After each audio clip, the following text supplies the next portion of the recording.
Tennis సంచలనం వైభవ్ సూర్యవంశీ తనదైన రీతిలో చెలరేగిపోతున్నాడు. ఇంగ్లాండ్ గడ్డపై పరుగుల మూత మోగిస్తున్నాడు. ఇంగ్లాండ్ అండర్-19 జట్టుతో జరిగిన 4వ మ్యాచ్లో బౌండరీలే హద్దుగా చెలరేగిపాడు. సరికొత్త చరిత్ర సృష్టించాడు.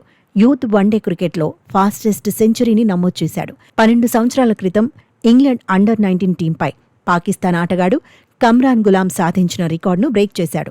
కమ్రాన్ గులాం 53 బంతుల్లో సెంచరీ కొట్టాడు. వైభవ్ సూర్యవంశీ మాత్రం 52 బంతుల్లోనే సెంచరీని ఫినిష్ చేశాడు. ఇండియా నుంచి గతంలో రాజ్ అంగద్ బవా ఫాస్టెస్ట్ సెంచరీని సాధించాడు. 69 బంతుల్లోనే సెంచరీ కొట్టాడు. ఇప్పుడు ఆ రికార్డును వైభవ్ సూర్యవంశీ బద్దలు కొట్టాడు. ఇంగ్లాండ్ అండర్-19 జట్టుపై టీనేజ్ ఆటగాడు విశ్వరూపమే చూపించాడు. అగ్రెసివ్ ఆట తీరుతో రెచ్చిపాడు. మొత్తం 78 బంతులు ఎదుర్కొని 143 పరుగులు సాధించాడు. 183.33 స్ట్రైక్ రేట్ను నమోదు చేశాడు. వైభవ్ సూర్యవంశీ ఇన్నింగ్స్లో 13 ఫోర్లు 10 సిక్సర్లు ఉన్నాయి. భారీ షాట్ల ద్వారానే వైభవ్ సూర్యవంశీ 112 పరుగులు పిండుకున్నాడు. ఇదే మ్యాచ్లో విహాన్ మల్హోత్రా 129 రన్స్ కొట్టాడు. దీంతో భారత్ అండర్-19 జట్టు 331 పరుగులు సాధించింది.